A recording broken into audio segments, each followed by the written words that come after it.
guys, welcome to Dot Rants, the comedy and tragedy of living in Singapore.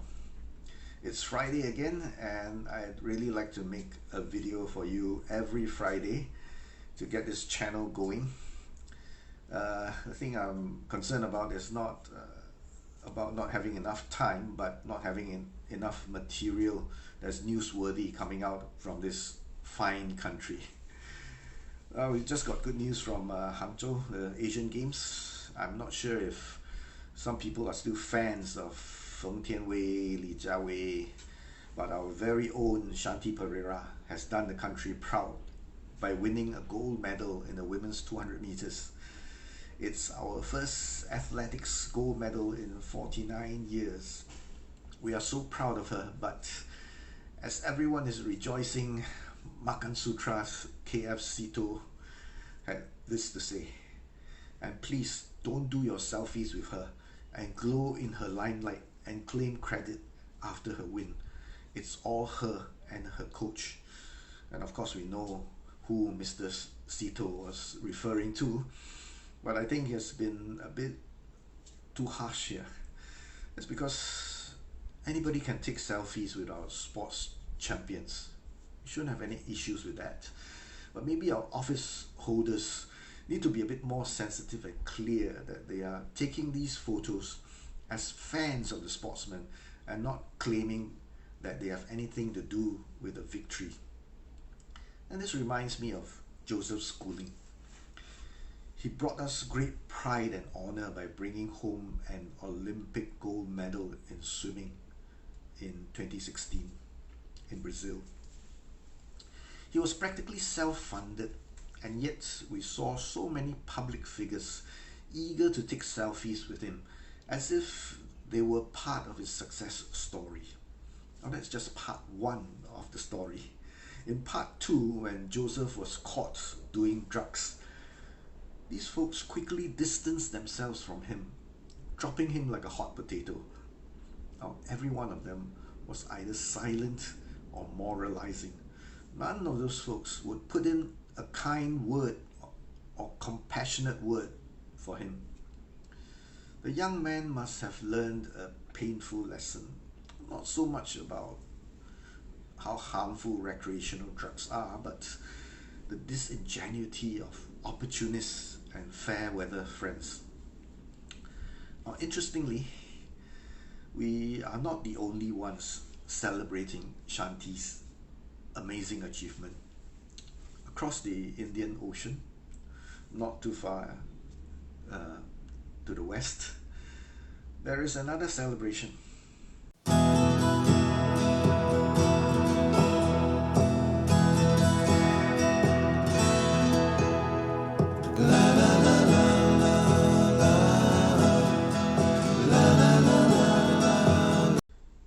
Now we can't stop them from stealing our National Day songs, but we can't stop them identifying with Shanti in their country.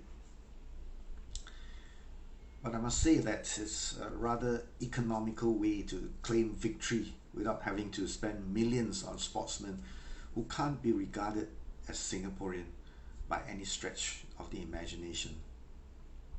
A few years ago, when I was riding on the LRT on Vesak Day, I heard a 大妈 say something like this: 卫赛节是什么节日啊？我在新加坡住了10几年了，怎么没听说过啊？是不是马来人的节日啊？ Now, if you think that it's bad that immigrants here fail to integrate, what about some Singaporeans who decide to embrace 5,000 years of greatness and start identifying with a different motherland? A British author, Salman Rushdie, recently wrote that when he first went to the UK, Indian newspapers, movies, TV programs were hard to come by. He was quickly integrated and became meaningfully British. Paradoxically, nowadays, connectivity breeds insularity. Migrants from India, China, Vietnam, the Middle East, they can tune into channels from their motherland 24/7 and remain connected to the motherland, sometimes in ways that can compromise the security of their home country. They set up exclusive discussion groups and resist assimilation into their new environment. And we are told that Singapore is for everyone. In the army, they say what you can't defend, you don't own. But every time we try to defend, we get the racist card drawn in our faces. Comedy or tragedy. Now finally, let me tell a little story. I can't remember the exact details as it happened many years ago, but essentially there was this foreign tourist in Thailand, and he was arguing with this tuk-tuk driver over the fare, and he was making a scene on the streets. After many precious minutes wasted arguing, the foreigner reluctantly relented. But to show his disgust for the purportedly cheating tuk-tuk driver, he threw the money on the ground and stepped on it before trying to walk away. Immediately, he was surrounded by passers-by, and they gave him a sound beating. The foreigner was flummoxed. He didn't know how he had offended these strangers, as his dispute was with the tuk-tuk driver was none of their business. Now the thing is, the king's image appears on Thai bank notes. The king is not just revered, but regarded by many Thais as a demigod. I've seen portraits of the late King Bhumibol placed on altars with burning incense, just like a deity.